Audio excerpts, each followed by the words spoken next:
Okay, continuing on with test number 3, this is lesson 2. You can go back to lesson 1 if you want. Remember, you're supposed to try the problem first after I read it to you, so I'll read it to you, try it, and then look at the answers. Number 13, if x is greater than 3, which of the following is equivalent to 1 divided by the quantity 1 over x plus 2 plus 1 over x plus 3? Okay, the answer on here is B. This is called a rational fraction, so if you're looking for more of this to practice with, Google rational fractions.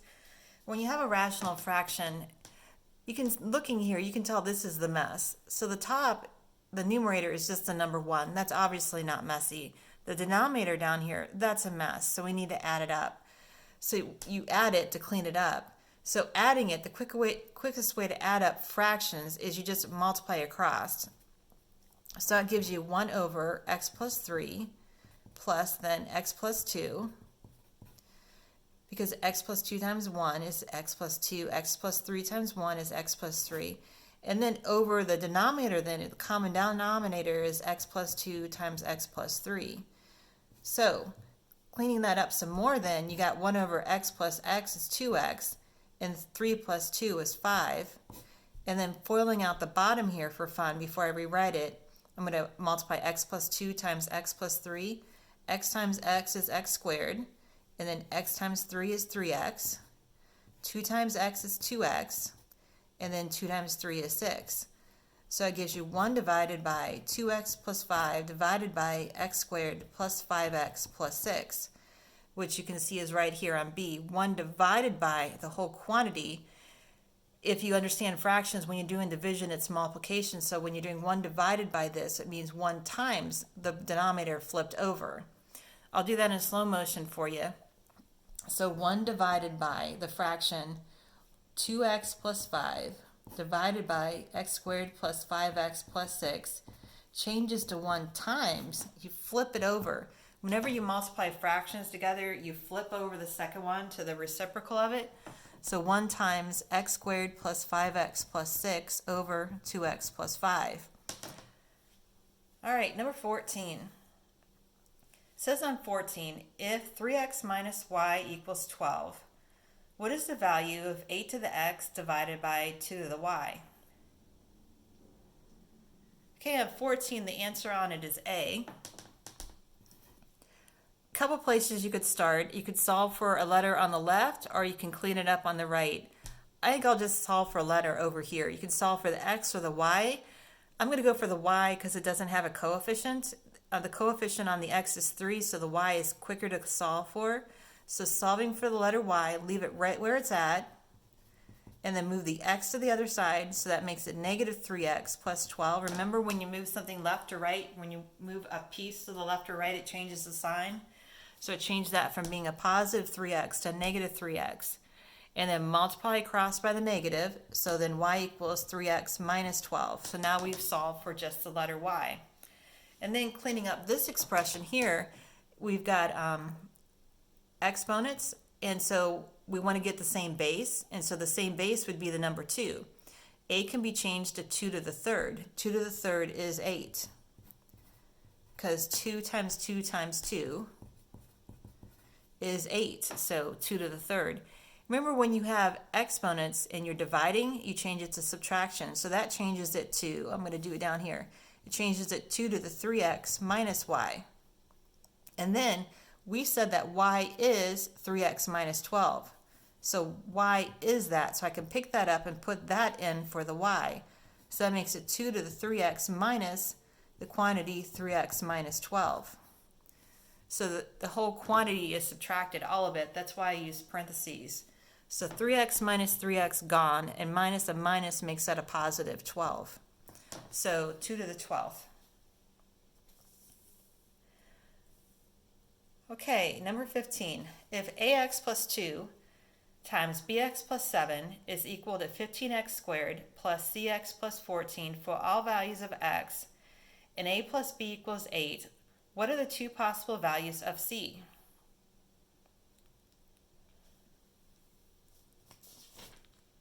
Okay, the answer on this one is D. I have to warn you, it is the last question that's multiple guess before you have to just find an answer and bubble it in. So knowing that, it's a tough one. You might want to come back to this one because the questions on the test get progressively harder, and this one's the hardest one of the multiple guess ones. So maybe come back to it. All right, so going over it now. Again, you've got two different equations. So what we're going to do is substitution again. Just while we're here, I'll go for the easiest one first. I'm going to just solve this one for the letter A. So A is equal to negative B plus 8. I'm just going to get rid of the B, move it to the other side. And then up here we have two equations. We want to solve for the letter C. So C is equal to whatever this is after it's multiplied or FOILed together. So I'm going to FOIL that together down here. So AX times BX is ABX squared. Then AX times 7 is plus 7AX. And then 2 times BX is 2BX. And then 2 times 7 is 14. So let's go for the easiest one here. AB is 15 because that's the coefficient of the x squared. The x squared is AB, or x squared is 15. So AB is equal to 15. And then up here we said that A is equal to negative B plus 8. So I can plug that in for A. A is negative B plus 8 times B is equal to 15. So it comes down to a lot of times you play around with things and you just see what works. That's why I suggest that maybe come back to this one because you're going to have to play around with it and see how you can substitute things in and play around with the numbers until you get what you're trying to look for, which here was the letter C. All right, so finishing it up here, multiplying it out, that would give me negative B squared plus 8B equals 15. You have a 2, so that means it's a quadratic equation, so I want to solve for 0 on it. So I'm going to move both of these to the other side. So 0 equals b squared minus 8b plus 15. Again, because it's a quadratic equation, so you need to solve for 0 on it. Clean it all up, move it over, make it a 0. And now you could solve it either by factoring using the quadratic formula, or you could graph it and see where it crosses the x-axis for where the zeros are. The quickest way is always just to factor. They'll make it easy so you can just factor it. So factoring it, it would be b minus 3 times b minus 5, because those two multiply together to be a positive 15, and negative 3 and negative 5 add up to the negative 8. Remember, they need to add up to the middle number and multiply together to be the last number. 3 times 5 is 15, and negative 3 and negative 5 add up to negative 8. All right, and then one of these two quantities have to be 0. So either b minus 3 equals 0 or b minus 5 equals 0. So solving it, that makes b equal to 3, or b could equal 5. So keeping that in mind and plugging it in back up here to find what a is, a times b equals 15. So if b was 3, that means a would have to be 5. If b was 5, then a would have to be 3 in order to get the 15. So they wanted to know the two possible values for what c could be. All right, so c is equal to, right here, going back up to the top, c was equal to, factoring out the letter x here, x times 7a plus 2b. So c is 7a plus 2b. Just like we said that 15 was equal to ab, because that was the coefficient of what x squared was. The coefficient of x is c, and the coefficient of it for the left here, we foiled it together, was 2a plus 2b for the letter x. All right, so anyway, 7a plus 2b. So if we use the 5 and the 3, that would give you 35 plus 6, which is 41. If we use the 3 and the 5, that would give you 7 times 3 plus 2 times 5. So 21 plus 10, which is 31. So 41 and 31. Like I said, it's the harder one of all of them, so you might want to save it till last. It's just a lot of playing around and like rearranging things to make it work. All right, the next part of the test has to do with finding the actual number. And after you find the actual number, what you're going to have to do is you write it across and then you bubble it in down below. So no more multiple guess on the next section. All right, so on the next section here, it gets easier again from the very top, and that's why I said to skip ahead when you got to that very last one on the multiple guess, because it looks like it's going to be a doozy, and it's going to take you a few minutes to play around with the numbers to get what you want to. It's not going to pop right on at the page at you like number 16. 16 hopefully pops right on at you. On 16, if t is greater than 0 and t squared minus 4 is equal to 0, what is the value of t? Okay, the answer on this is 2. T is equal to 2. That's what you'd write down on the answer sheet and bubble in. So this one's a quick one. So we want to solve for t squared. Just move the minus 4 over. So t squared equals positive 4. The little 2 means there's probably two different answers. So t is equal to plus or minus 2, because you take the square root of both sides, and the square root of 4 is 2. 2 squared is positive 4, or negative 2 times negative 2 is positive 4. But I guess the tricky part on this is they said if x is greater than 0. So if it's greater than 0, it's only the positive 2. So you got to be careful to read it all and not accidentally write down the number negative 2 also. That would be a bummer. Okay, number 17. A summer camp counselor wants to find a length x in feet across the lake as represented in the sketch above. The lengths represented by AB, EB, BD, and CD on the sketch were determined to be 1800, 1400, 700, and 1800 respectively. Segments AC and BDE intersect at B, and angle AEB and angle CDB have the same measure. What is the value of x? All right, so they said respectively. So AB is 1800. And then E to B is going to be 1400.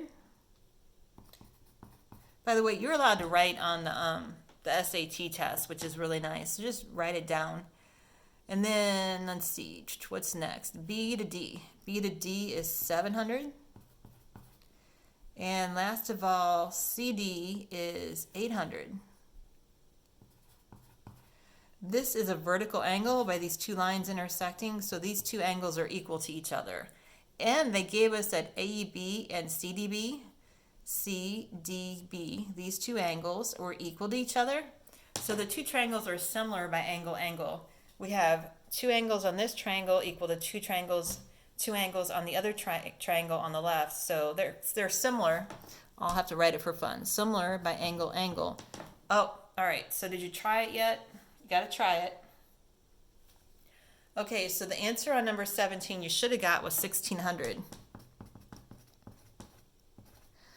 All right, so since they're similar, you could make a ratio out of it. So 1400 between the two equal angles corresponds to this other side between the two angles equal to the other ones. So the triangle on the left to the triangle on the right, we have 1400 to 700 is equal to, again, the triangle on the left, which is x, to the triangle on the right, which is 800. These two sides correspond. So these two sides here correspond, and these two sides are corresponding sides. And then all you have to do is cross multiply and divide. But this is kind of fun. Let me show you how to do it. So 700 times x, because you don't get to have a calculator, but it's really super easy to clean up. Let me show you. Then 1400 times 800. So solving for x, we need to divide, because it's 700 times x, so we're going to divide by 700. So the two zeros cancel out, and then the 7 goes into 14 twice. So we have a 2 times 8, which is 16, and then the two zeros. So 1600. Number 18. X plus y equals negative 9. X plus 2y equals negative 25. According to the systems of equations above, what is the value of x? Okay, on this one, you should have got x is equal to 7. All right, so we want to solve for x. So I want to get rid of the letter, let's get rid of the letter y for fun. Well, no, we'll just get rid of x. So I'm going to multiply. We want to have either the same number on the y's, well, same and opposite numbers. So we could use 2's on both of those, a negative 2 and a positive 2. And on here we have the same number, but they're not opposites, so we'd want to have one of them be negative. I think I'll multiply the bottom line across by negative 1. So that makes it negative x minus 2y equals positive 25. Cross out that line, it's gone. Again, I'm using addition and subtraction to solve for it. You could use substitution for it also. Or you could graph it somehow. I don't know how though. That would be messy. If you had a calculator, you could put it in there, but this section's without a calculator.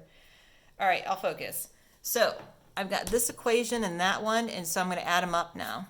X and negative x, gone. Negative 2y plus y is negative y. 25 minus 9 is 16. So that makes y equal to negative 16. They want to know what x is. Again, make sure you read the directions of what they want. They want x. So knowing that y is equal to negative 16, I'm going to plug it in up here. X plus negative 16 is equal to negative 9. So I'm going to move the negative 16 to the other side, so it makes it negative 9 plus 16. And negative 9 plus 16 is 7. So that gives you that answer there of x equals 7. All right, 19. In a triangle, one angle measures x degrees, where the sine of x is equal to 4 over 5. What is the cosine of 90 minus x? Okay, the answer on this one is 4/5, 4 over 5, or you could write on your answer blank 0.8. All right, so working this out, it says it's a right triangle, so I'm going to make a right triangle. We have an angle x. The other angle is because of 180 degrees here. There's 90 there, which leaves 90 left for both of those, so that's x. So this angle here is going to be the 90 minus x angle. They said the sine of x was 4 over 5. Remember the word SOHCAHTOA? SOHCAHTOA. Sine is opposite over hypotenuse. So from the side here from the angle here that's x, opposite from it's 4, and the hypotenuse is 5. Now if you know your Pythagorean triples, you know right away that the missing side is the number 3. It's a 3, 4, 5 triangle. If you didn't know that, you'd have to do the Pythagorean theorem there to find the missing side. We'll call the missing side here, we'll call it A for fun. So if you didn't know that, you'd have to do the Pythagorean theorem, square the two sides that make the right angle, which would be 4 squared plus a squared equals 5 squared. So that 4 squared is 16, 5 squared is 25, 16 minus 25 is 9, and then the square root of that's plus or minus 3. Again, we don't want the negative 3 because a triangle only has positive sides, so only the positive 3 is going to work.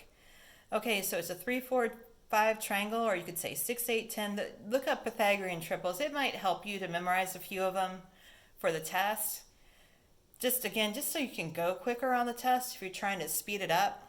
All right, so they want to know what the cosine of the other angle is, the angle that's 90 minus x, this angle right here.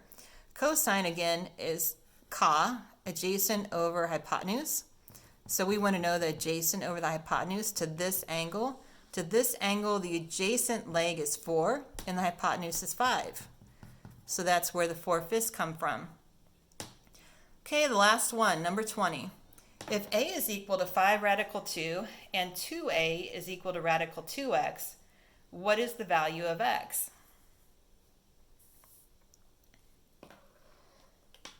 Okay, the answer on this one's 100.